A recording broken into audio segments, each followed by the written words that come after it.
Hello everyone, welcome to our channel Master Teacher. I am Mrs. Poonam Shalini Lal. Today I will explain you the chapter A Letter to God by G.L. Fuentes. A Letter to God by G.L. Fuentes. G.L. Fuentes was born on November 17, 1897 and died on December 10, 1966. He was a Mexican novelist, poet, and journalist. A Letter to God is a story written by Gregorio Lopez Y. Fuentes, a Mexican writer who was one of the most important chroniclers, historian, or reporter of Mexican Revolution. Lencho is the main character of this story. He believes in God extremely. Even when the heavy rains destroy all his crops, he still believes that God will surely help him. That is why he writes a letter to God to help him. The author has taken the main theme of his story from the Bible, where he has learned that man should call on God in all the troubles in his life, because only God surely helps selflessly.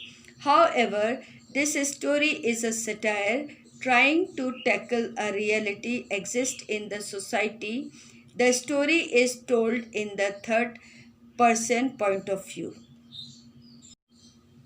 First of all, I want to tell you a small story of a letter to God so that you can learn this chapter well. This story is set in a Latin American country. A Letter to God is the story of a farmer named Lencho. He has extreme faith in God. When he sees that all his crop has been destroyed by the heavy rains and hail, he writes a letter seeking help from God and posts it at God's address itself and asks for 100 pesos in aid. An employee reads his letter and makes fun of him, but the postmaster, who is a serious man, does not want to break his faith and collects 70 pesos from his own employees and sends it on behalf of God. After getting 70 pesos, he gets angry and writes another letter to God that do not send any money to this address again, because the employees of this office are very greedy and crooks. Let's start. The house, the only one in the entire valley, sat on the crest of a low hill. From this height, one could see the river and the field of ripe corn dotted with the flowers that always promised a good harvest. The only thing the earth needed was a downpour, or at least a shower. Throughout the morning, Lencho, who knew his fields intimately, had done nothing else but see the sky towards the northeast. Set means situated, crest means top of a hill, downpour means heavy rainwater, intimately means closely. A Letter to God is the story of a farmer named Lencho. In this paragraph, his house and fields are described. His house was situated on the top of a low hill. उसका घर जो था वो एक लो हिल पर यानी कि छोटी पहाड़ी के ऊपर बना हुआ था, और it was the only one house in the entire valley, और ये एक अकेला घर था उस पूरी वैली में. एंटायर मीन्स पूरी वैली में एक अकेला घर था.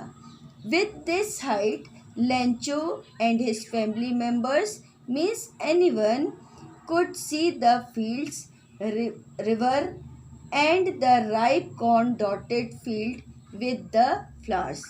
और इस ऊंचाई से कोई भी जो है वो सब देख सकता था, जो उसकी वहाँ पर रिवर थी उसको भी, उसकी फील्ड्स को भी, और जो है उन फ्लावर्स को भी देख सकता था. And the flowers that were in it promised that this time there will be a very good crop. और जो फूल उसके खेतों में लगे थे वो इस बात का प्रॉमिस कर रहे थे कि इस बार उसके यहाँ बहुत अच्छी फसल होगी. Lencho, the only thing the earth needed was a downpour or at least a shower. और सिर्फ एक ही बात की उसको ज़रूरत थी, यानी कि उसकी ज़मीन को एक ही चीज़ की ज़रूरत थी, वो थी वर्षा की. और कम से कम जो है वर्षा की बौछारें हो जाती, थोड़ा सा बारिश हो जाती, जिससे कि जो है उसकी फसल और भी अच्छी होती. So throughout the morning, Lencho, who knew his fields intimately, had done nothing else but see the sky towards the northeast. So Lencho had been looking in the northeast direction since morning. इसीलिए सुबह से ही Lencho north east direction में देख रहा था. Because his fields needed rain water, क्योंकि उसकी fields को, उसके खेतों को रेन वाटर की आवश्यकता थी, इसीलिए वो उस तरफ देख रहा था. Now we are really going to get some water women. और वो अपनी पत्नी से, वुमेन उसकी पत्नी को रेफर करता है, वो अपनी पत्नी से कहता है कि हमारे खेतों को पानी की ज़रूरत है. The women who was preparing supper, supper means होता है रात के खाने को बोलते हैं, डिनर को बोलते हैं सपर.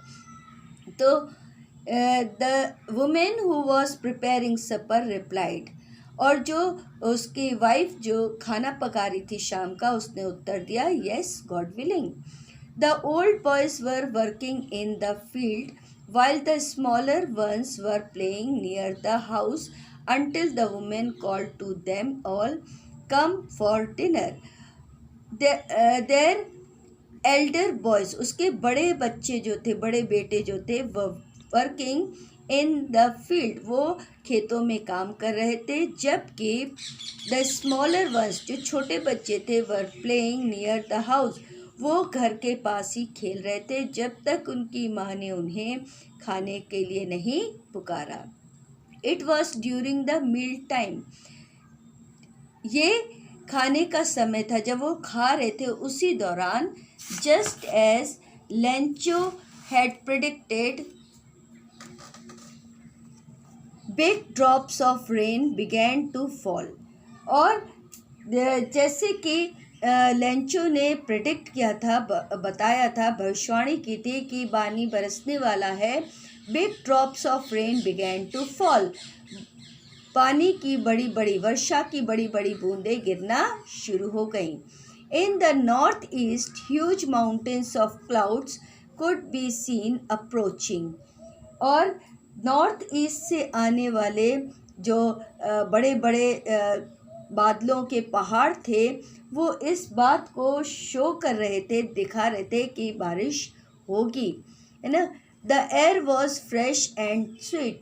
That time air was fresh and sweet, उस समय हवा जो चल रही थी वो बहुत अच्छी थी, फ्रेश थी, स्वीट थी. The man went out for no other reason than to have the pleasure of feeling the rain on his body.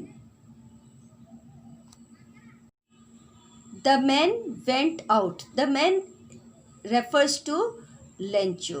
Lencho went out for no other reason than to have the pleasure of feeling the rain on his body. Lencho अपने घर से बाहर आ गया, और उसके बाहर आने का कारण कुछ और नहीं था, बल्कि ये था कि वो अपने बॉडी पर, अपने शरीर पर उस वर्षा की बूंदों को महसूस करना चाहता था, उस खुशी को महसूस करना चाहता था, जो वर्षा की बूंदें उसके खेतों को जो है और भी उसकी फसल को और भी ज़्यादा अच्छा बना देंगी. And when he returned he exclaimed, और जब वो वापस लौटा तो वो खुशी से बोला, चिल्लाया, these art rain drops falling from the sky. ये रेन ड्रॉप्स जो आसमान से गिर रही हैं, ये रेन ड्रॉप्स नहीं हैं, दे आर न्यू कॉइन्स, और वो तो नए सिक्के हैं। The big drops are 10 cent pieces, और बड़ी बड़ी बूंदें जो हैं वो 10 सेंट पीसेस हैं।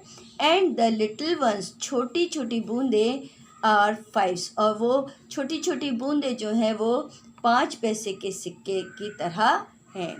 With a satisfied expression, he regarded the field of ripe corn with its flowers, draped in a curtain of rain. Draped means होता है covered with clothing.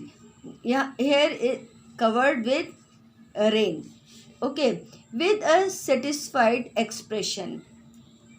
He regarded the field of ripe corn with its flower draped in a curtain of rain.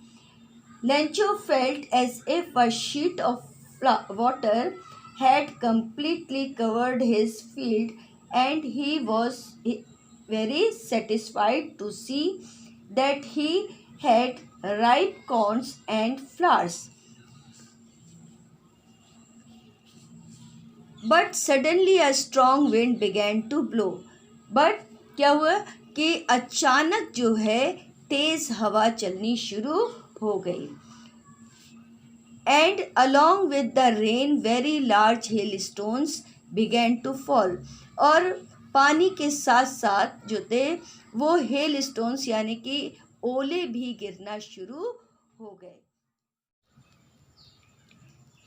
These truly did resemble new silver coins. In fact, the hailstones looked like new silver coins. ये वास्तव में नए चांदी के सिक्कों से मिलते जुलते थे. The boys, exposing themselves to the rain, ran out to collect the frozen pearls. और उनके बच्चे जो थे वो घर से बाहर चले गए, और क्योंकि वो जो ओले थे उनको फ्रोज़न पर्ल्स यानी कि मोतियों के समान दिखाई दे रहे थे. So their children went out into the water to collect them. Those hailstones were appearing like pearls to his children. That is why they went out and started collecting them. It's really getting bad now, exclaimed the man. Lencho shouted loudly, it got very bad. I hope it passes quickly. It didn't pass quickly. I had hoped it will be over very soon. But it could not end quickly. वो कहता है मुझे आशा थी कि ये बहुत जल्दी ही ख़त्म हो जाएगा, पर ये जल्दी ख़त्म नहीं हुआ. For an hour the hail rained on the house, the garden, the hillside, and the cornfield, on the whole valley. The field was white as if covered with salt. And in 1 hour, 1 घंटे के अंदर ही, 1 hour of rain, his house, garden, hillside, cornfield, and the entire valley were filled with hails.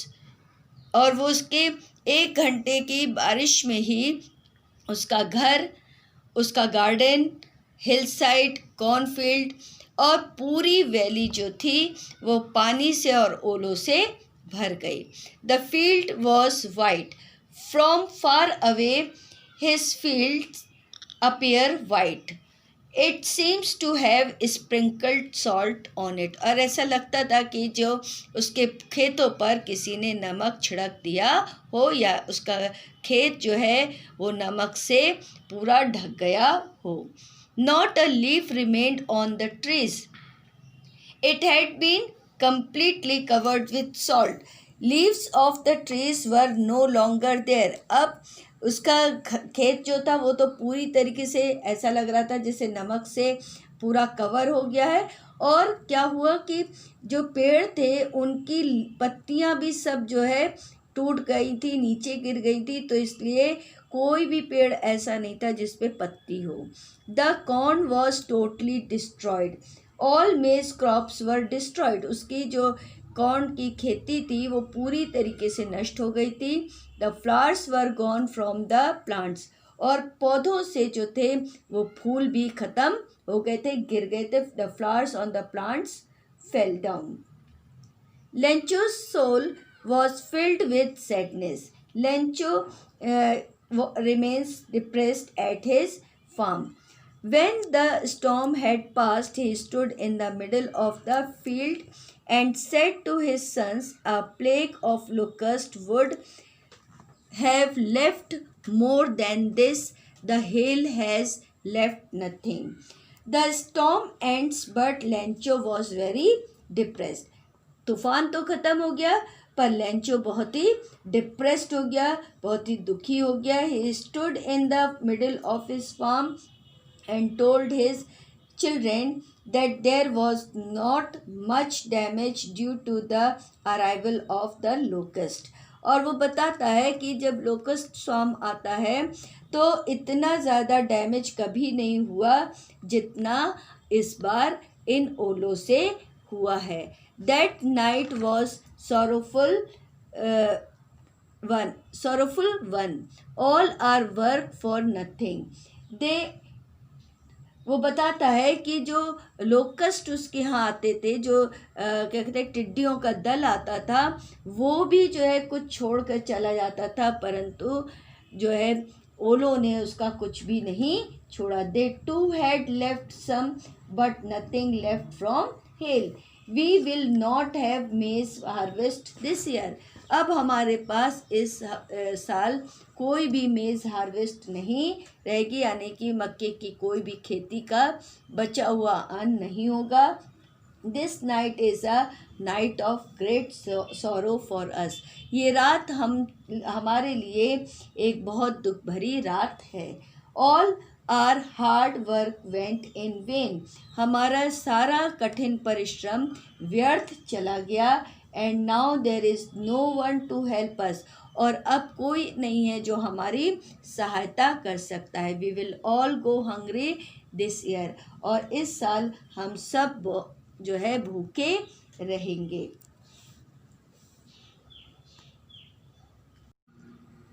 Now the question is, what did Lencho hope for? Lencho hoped for a rain shower for his crop field. Next question is, why did Lencho say the raindrops were the new coins? Lencho compared the raindrops to the new coins because his crop was ready to be harvested, and at this time the rainfall was even more profitable for his crops, which would also benefit him financially. Next question is, how did the rain change? What happened to Lencho's fields? At first it was raining slowly, but suddenly a strong wind started blowing, and along with the rain, big hail also started falling. Next question is, what happened to Lencho's field? Lencho's entire crop was destroyed by rain and hail. Next question is, what were Lencho's feeling when the hail stopped? Lencho was extremely disheartened and his soul was filled with immense sadness. If this video was helpful for you, hit the like button and subscribe to my channel and press the bell icon so that you get updated whenever I upload a new video. Till then, keep learning and keep